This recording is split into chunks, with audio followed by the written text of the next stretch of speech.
Hello, dear students. Last time we have discussed about what is vernalization.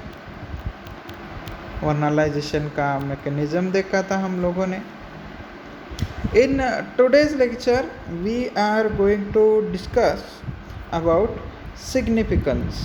तो इस lecture में हम लोगों को देखना है कि वर्नलाइजेशन का महत्व क्या है. प्लांट्स देखते हैं, थोड़े से ही पॉइंट हैं, जल्दी से हो जाएगा unit. Significance of vernalization. So vernalization this can help in shortening of juvenile और वेजिटेटिव पीरियड ऑफ प्लांट.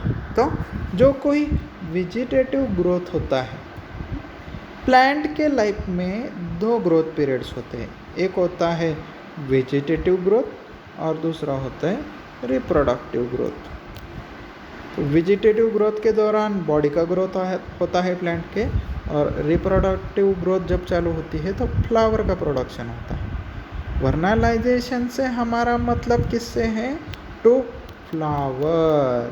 हमको चाहिए flower by using cold temperature treatment. So vernalization is helping in shortening of juvenile और vegetative period. तो flower जल्दी आ जाएंगे vernalization कर दोगे तो. दूसरी भाषा में मतलब क्या है कि जुवेनाइल फेज, वेजिटेटिव फेज का ड्यूरेशन कम हो जाएगा and bring about early flowering. And जल्दी से जल्दी फ्लावरिंग आ जाएगा, अर्ली फ्लावरिंग हो जाएगा प्लांट में. It is not only applicable to temperate plants. ये सिर्फ टेम्परेट प्लांट के बारे में ही लागू नहीं होता है vernalization, but also to some tropical plants also. For example wheat. Wheat में भी आप वर्नलाइजेशन कर सकते हो, राइस में भी कर सकते हो, मिलेट्स है, जवार, बाजरा वगैरह, कॉटन है, एग्जाम्पल्स दिए हुए हैं आप लोगों को. This vernalization increases yield. Vernalization करने से एक तो फ्लावर का इंडक्शन अच्छे से होगा. फ्लावर का इंडक्शन अच्छे से होगा तो फ्लावर के बाद में फर्टिलाइजेशन अच्छे से होगा. फर्टिलाइजेशन अच्छे से होगा तो फ्रूट अच्छे से आएंगे. सिंपली यील्ड बढ़ेगा.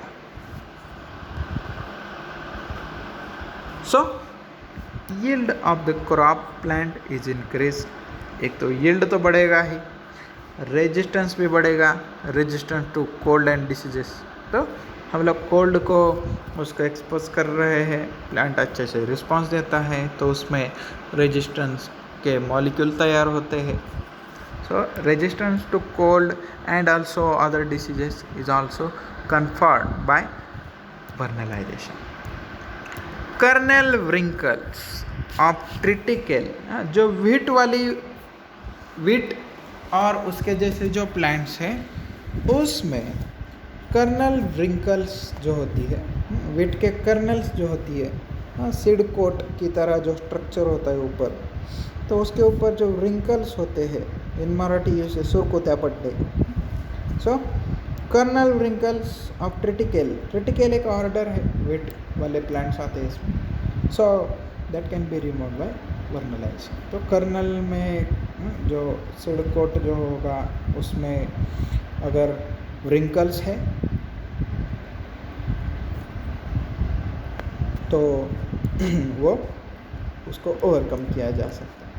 ये कोई 3 पॉइंट्स दिए हुए, आप लोग इसमें और भी एडिशन कर सकते हो बुक से. Thank you one and all. ये था वर्नलाइजेशन के बारे में. तो यहाँ पे वर्नलाइजेशन एक्चुअली ख़त्म होता है. आगे के लेक्चर में हम आगे की यूनिट चालू करेंगे. Thank you one and all. Thank you very much.